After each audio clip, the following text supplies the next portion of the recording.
कृष्णा गाडगीळ आणि sons limited 1832 पासून कडून आंदोलन मागे घेतलं। आम्हाला कर्जमाफी कधी करणार याची तारीख मिळाली। 30 जून 2026 पूर्वी कर्जमाफीचं आश्वासन मिळालं।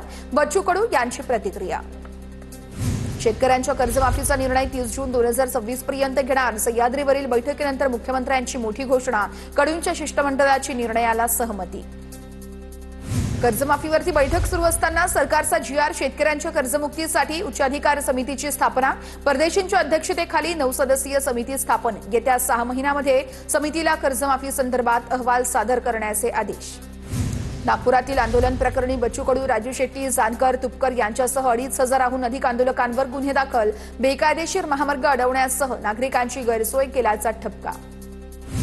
मनसेच्या रंगशारदामधील मेळाव्यामध्ये ईव्हीएम मशीन आणि व्हीव्हीपॅटचं प्रात्यक्षिक। वोट चोरी कशी होते याचं सादरीकरण। व्हीव्हीपॅटला असलेल्या काळ्या काचेचा वापर करत वोट चोरी होत असल्याचा मनसेचा आरोप।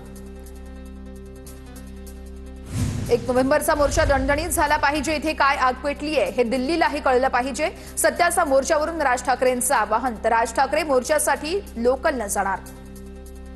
लोक आपल्याला मतदान करतायत पण ईव्हीएमच्या भानगडींमुळे पराभव होतोय। राज ठाकरेंचं मेळाव्यात वक्तव्य। 1 तारखेच्या मोर्चाचा आवाज दिल्लीत गेला पाहिजे। राज ठाकरेंचं मेळाव्यातून आवाहन। मतदार याद्यांमध्ये प्रचंड घोळे। सर्वसामान्य कार्यकर्त्यांना निवडणुका कशा लढवायच्या? मतदार याद्या स्वच्छ होईपर्यंत निवडणुका घेऊ नका। मनसे नेते गजानन काळेंची मागणी। राज ठाकरेंच्या आदेशानंतर मनसेकडून राज्यभर मतदार यादी तपासणी मोहीम। चारकोप विधानसभा मतदारसंघामध्ये मतदार यादीत एकाच त्या व्यक्तीची 2दा नावं, मात्र दोन्ही नोंदींमध्ये वेगवेगळे फोटो। पनवेलमधील मतदार यादीमध्ये अजब प्रकार। मतदाराचं नाव हे र ह ह आणि पतीचं नाव क क द द असल्याचं समोर। यादी भाग क्रमांक 390 मधील प्रकार असल्याचा पनवेलमधील मनसे कार्यकर्त्यांचा खुलासा। आगामी निवडणुकीमध्ये कसं लढायचं हा निर्णय जिल्हा पातळीवर घेणार। काँग्रेस प्रदेश अध्यक्ष हर्षवर्धन सपकाळ यांची माहिती। शक्य असेल तिथे युती, अन्यथा स्वबळावर लढणार, सपकाळांचं स्पष्टीकरण। राज्यात सुरू होणाऱ्या नमोपर्यटन केंद्र सुरू होणार। तर आता प्रतापगड, शिवनेरी, साल्हे, रायगड या किल्ल्यावरती पर्यटन माहिती केंद्र सुरू करण्यासाठी 50 कोटींची तरतूद। किल्ल्यांवरील नमो टुरिझम सेंटर फोडून टाकणार। पंतप्रधानांच्या 75व्या वाढदिवसानिमित्त सुरू होणाऱ्या सेंटर्सवरून राज ठाकरेंचा एकनाथ शिंदेंवर निशाणा। मुख्यमंत्री पद मिळालं पाहिजे म्हणून किती लाचारी करायची असाही टोला। पवईमध्ये 17 मुलांना ओलीस ठेवणाऱ्या रोहित आर्याचा एन्काउंटरमध्ये मृत्यू। एपीआय अमोल वाघमारेंकडून रोहित आर्याचा एन्काउंटर। तर मुलांना वाचवताना पोलिसांनीही प्रत्युत्तरादाखल आर्यावर गोळी चालवली। रोहित आर्याच्या एन्काउंटरचा तपास मुंबई गुन्हे शाखेकडे वर्ग। रोहित आर्यानं 17 मुलांसह 2 जणांना डांबून ठेवलं होतं। एपीआय अमोल वाघमारेंकडून मुलांना वाचवता दरम्यानच आरोपीचा एन्काउंटर। मुंबईमध्ये रोहित आर्यानं मुलांना ओलीस ठेवल्याचं प्रकरण। ओलीस ठेवण्यापूर्वी पालकांना 10 मिनिटं मुलांना भेटून घेण्यास सांगितलं। शूटिंगला वेळ लागणार असा पालकांना मेसेज केल्यानंतर रोहित आर्यानं मुलांना ओलीस ठेवलं। आरे स्टुडिओच्या घटनास्थळी मुंबई पोलिसांची फॉरेन्सिक टीम। गुन्हे शाखेचे अधिकारी आणि फॉरेन्सिक टीमकडून तपास। रोहित आर्याने मुलांना ओलीस ठेवलेल्या हॉलची तपासणी। रोहित आर्याच्या अप्सरा मीडिया एंटरटेनमेंट नेटवर्क या संस्थेला 2022 आणि 2023 मध्ये राबवण्यात आलेल्या उपक्रमासाठी 9,90,00,000 वितरित। शालेय शिक्षण विभागाचं स्पष्टीकरण। आमच्या टीमकडून अधिकाऱ्यांना पूर्णपणे सहकार्य। कलाकारांच्या सुरक्षेसाठी आम्ही वचनबद्ध आहोत। रोहित आर्या प्रकरणामध्ये आर्य स्टुडिओकडून स्पष्टीकरण। कारवाईबद्दल मुंबई पोलिसांचे मानलेत आभार।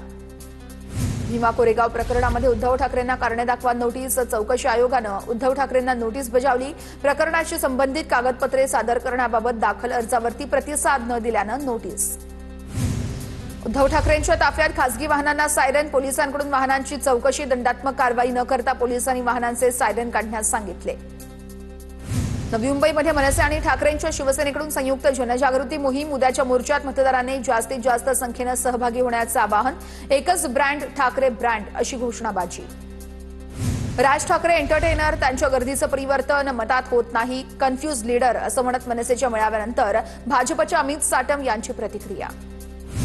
निंबाळकरांवर होत असलेल्या आरोपांमागे रामराजे आहेत। या सगळ्यामध्ये रामराजेंचा हात असणारच आहे। भाजपचे ज्येष्ठ नेते प्रल्हाद साळुंके यांचा गंभीर आरोप। तर फलटण प्रकरणामध्ये रणजित सिंह नाईक निंबाळकरांवर आरोप। माझ्या नादाला लागलात तर मी 100 कोटींची नोटीस देणार. रामराजे नाईक निंबाळकरांचा प्रल्हाद पाटलांना इशारा. तर तुमची अजून कर्ज फिटलेली नाहीये तर माझ्या नादी लागाल तर उरलेले 30% ही कर्ज वसुली मागे लावणार असल्याचाही इशारा. तटकरेंनी विधानसभेत आम्हाला पाडण्याचा प्रयत्न केला. दादागिरीला घाबरत नाही. दादागिरी आमच्या अंगात आहे. रोहातील पक्षप्रवेश समारंभामध्ये आमदार दळवींचा तटकरेंवर निशाणा. आगामी निवडणुकीमध्ये कसं लढायचं हा निर्णय जिल्हा पातळीवर घेणार. काँग्रेस प्रदेश अध्यक्ष हर्षवर्धन सपकाळ यांची माहिती. शक्य असेल तिथे युती अन्यथा स्वबळावर लढू. सपकाळ यांचं स्पष्टीकरण. मुंबईतील पवारांच्या राष्ट्रवादीच्या बैठकीला भाजपचा कार्यकर्ता पाठवल्याचा आरोप. सोलापूर शहराध्यक्ष सुधीर खरटमल यांनी भाजप कार्यकर्त्याला पाठवल्याचा आरोप. तर कार्यकर्ता हा राष्ट्रवादीचाच असल्याचं शहराध्यक्षांकडून स्पष्टीकरण. सुषमा अंधारेंकडून बीडच्या वडवणी गावात जात डॉक्टर. महिलेच्या कुटुंबियांची भेट. सुषमा अंधारेंचा सरकारला 2 नोव्हेंबरपर्यंत अल्टिमेटम. मागण्या मान्य न झाल्यास 3 तारखेला फलटण पोलीस स्टेशन समोर आंदोलन करणार. अंधारेंचा इशारा. एकनाथ खडसेंच्या घरी चोरी करणाऱ्या तिघांची पोलिसांना ओळख पटली. तिघेही चोरटे उल्हासनगरमधील असून नातेवाईकांकडे आली असताना चोरी केल्याची माहिती. चोरट्यांनी चोरी करताना वापरलेल्या दुचाकीसह चोरलेल्या 3 बॅगाही हस्तगत केल्याची माहिती.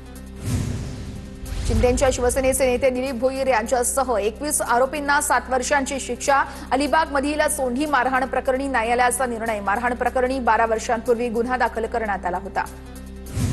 निवडणूक आयोगाकडून मतदार यादीत गोंधळ. मनसेकडून पुन्हा एकदा दावा. नवी मुंबईतील कोपरखरणे सेक्टर 2 मध्ये एकाच मोबाईल नंबरवरती 288 मतदारांची नोंदणी. नोंदणी संदर्भात नंबर शासकीय अधिकारी तलाठ्याचा असल्याचा दावा. सिडकोने यावेळेस मधल्या काळामध्ये त्यांच्या हिताची जपणूक केली नाहीये. सिडकोने फक्त पैशांचा विचार केलेला आहे. भाजपचे नेते गणेश नाईक यांचं वक्तव्य. धर्मादाय संस्थांचं ऑडिट करण्यास 30 नोव्हेंबरपर्यंत मुदतवाढ. ऑनलाईन पद्धतीनं संकेतस्थळावरती माहिती भरण्याचं धर्मादाय आयुक्तांचं आवाहन. ठाण्यातील पालिकेच्या कळवा रुग्णालयातील अधिष्ठाता वैद्यकीय अधिकाऱ्याला कारणे दाखवा नोटीस. रुग्णांना होणाऱ्या त्रासासंदर्भात महापालिकेकडून प्रशासनाकडून दखल. तर आता अतिरिक्त आयुक्तांकडून अधिकाऱ्यांची कान उघडणी केल्याची ही माहिती. कल्याणमध्ये सोनाराचं अपहरण करून 2 लाखांची खंडणी मागणाऱ्या टोळीला बेड्या. गहाण ठेवलेलं दागिने हे सोडवण्यासाठी अपहरण करून खंडणी मागितली होती. टिटवाळा पोलिसांनी आरोपींना बेड्या ठोकल्यात. गेल्या 8 दिवसांपासून कोकण किनारपट्टीवरील मासेमारी व्यवसाय पूर्ण ठप्प. मासळी बाजारावरती मोठा परिणाम झाल्यानं माशांचे दर वधारले. सुरमई 1200 रुपये तर पापलेट 1500 रुपयांवर. नाफेड आणि एनसीसीएफ मार्फत सोयाबीन, मूग, उडीद हमीभाव खरेदीला 15 नोव्हेंबरपासून सुरुवात होणार. सरकारकडून एकूण 90 दिवस सोयाबीन खरेदी प्रक्रिया सुरू राहणार असून खरेदी प्रक्रियेसाठी 30 ऑक्टोबरपासून नोंदणी प्रक्रिया बंधनकारक असणार. विदर्भासह छत्तीसगडच्या काही भागात आज मुसळधार पावसाची शक्यता. मोंथा चक्रीवादळाचं रूपांतर ठळक कमी दाबाच्या क्षेत्रात झाल्यानं पावसाचा अंदाज. अरबी समुद्रात कमी दाबाचा पट्टा निर्माण झाल्यानं कोकणामध्ये आज मुसळधार पावसाची शक्यता. किनारपट्टी भागातील आर्द्रतेचं प्रमाण वाढलं. कोकणासाठी आज पावसाचा येलो अलर्ट जारी. परभणीमध्ये पुढील 2 ते 3 दिवसात काँग्रेस शेतकऱ्यांच्या प्रश्नावर मोर्चा काढणार. काँग्रेसचे जिल्हाध्यक्ष बाबाजानी दुर्राणी यांची माहिती.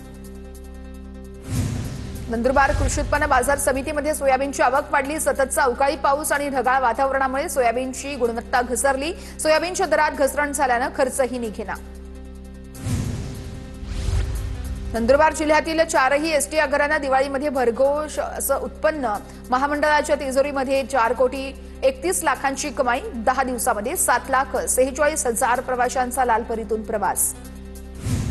नंदुरबारमध्ये विविध मागण्यांसाठी तहसीलदार कार्यालयावरती ठिय्या आंदोलन. जिल्ह्यामध्ये ओला दुष्काळ जाहीर करण्यासाठी सत्यशोधक ग्रामीण कष्टकरी सभा आणि सत्यशोधक शेतकरी सभेचं आयोजन. शिंदेच्या शिवसेनेकडून शहादा तालुक्यातील वैजाली येथे कार्यकर्ता मेळावा. आगामी निवडणुकीमध्ये सन्मानजनक जागा मिळाल्या तरच युती अन्यथा स्वबळावर लढू. आमदार चंद्रकांत रघुवंशींची भूमिका. नंदुरबार तालुक्यातील रनाळे गावात शेतकरी आक्रमक. परतीच्या पावसानं अतोनात नुकसान झाल्यानं आता नुकसान भरपाईची मागणी म्हणून 5,000 ते 6,000 मिळाल्याचा आरोप. तर सरकारने मदत देऊन शेतकऱ्यांची चेष्टा आणि भीक दिल्याची ही टीका. गोंदियाला पावसानं झोडपलं. कापणी केलेलं धान पावसात भिजल्यानं शेतकऱ्यांचं नुकसान. शासनानं पंचनामे करून नुकसान भरपाई देण्याची शेतकऱ्यांची मागणी. सरदार वल्लभभाई पटेल यांच्या जयंतीनिमित्त चाळीसगावमध्ये रन फॉर युनिटी कार्यक्रमाचं आयोजन. मंत्री गिरीश महाजन आणि आमदार मंगेश चव्हाण हे देखील कार्यक्रमात सहभागी. सातारा कराडच्या सह्याद्री सहकारी साखर कारखान्याच्या 52व्या ऊस गळीत हंगामाचा शुभारंभ माजी मंत्री बाळासाहेब पाटील, संचालक जयराज पाटील यांच्या उपस्थितीमध्ये शुभारंभ झाल्याची माहिती।